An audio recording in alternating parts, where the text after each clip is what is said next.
BPL এর 12তম আসর মাঠে গড়ানোর ঠিক একদিন আগেই নাটকীয় মোড়।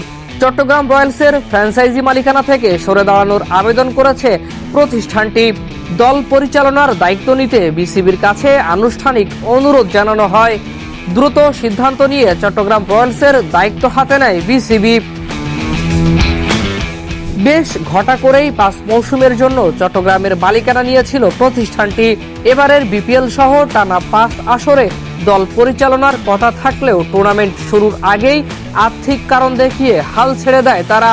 ফলে মালিকানা সংকটে পড়ে চট্টগ্রাম।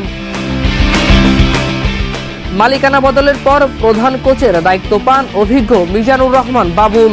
বিপিএলে আগেও কোচিং করানো বাবুল দেশের অন্যতম শীর্ষস্থানীয় কোচ নাইম শেখ, শরীফুল ইসলামদের নিয়ে চট্টগ্রাম রয়্যালসকে মাঠে লড়াইয়ের জন্য প্রস্তুত করাই এখন তার বড় চ্যালেঞ্জ। দল গোছানোর কাজে বাবুলের সঙ্গে থাকছেন জাতীয় দলের ম্যানেজার নাফিস ইকবাল। চট্টগ্রাম রয়্যালসের ম্যানেজারের দায়িত্ব সামলাবেন তিনি। মেন্টর বা পরামর্শকের ভূমিকায় ফিরেছেন জাতীয় দলের সাবেক অধিনায়ক হাবিবুল বাশার সুমন। আগেই এই দায়িত্বে থাকলেও মালিকানা জটিলতায় তিনি সরে দাঁড়িয়েছিলেন। বিসিবি দায়িত্ব নেয়ার পর বিতর্কের অবসান ঘটিয়ে আবারও চট্টগ্রাম শিবিরে ফিরলেন বাশার।